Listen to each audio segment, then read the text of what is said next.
Kala niya yung laruan lang yan na aso-aso na maliit.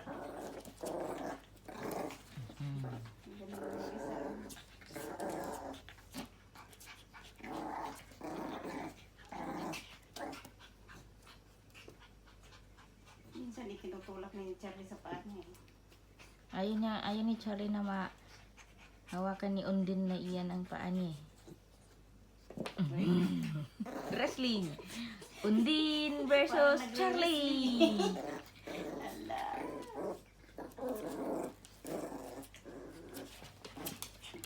Buti hindi iniiyot-iyot ni yung maliit. Yung maliit kay Charlie. Kala mo naman yung laki. Isang lang ni Charlie sa kay Kiko, no? Undin nga naman talaga.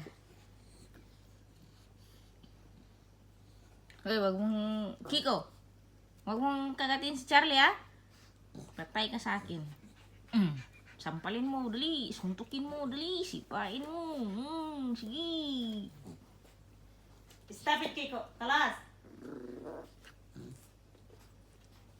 Nakita ni nanay ang ginagawa nilang ganyan?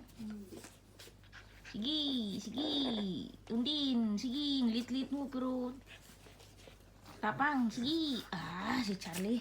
Nakahanap ng kalaro si Char-Char na gumagalaw. Hindi ka mukha ng laruan niya na iyan lang, oh. Ngayon, gumagalaw na. Lumalaban. Ang nakakatakot dyan, kagatin niya si Charlie. Kahit ganyan kaliit yan.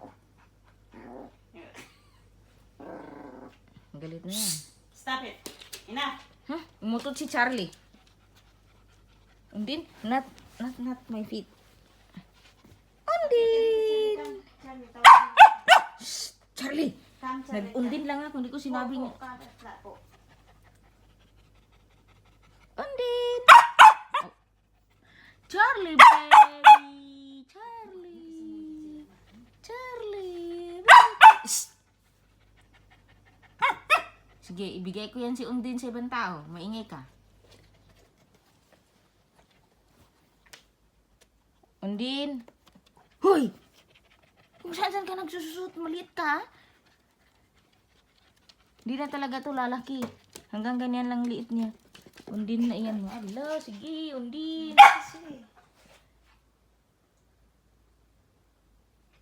Hoy, napagod si Undin.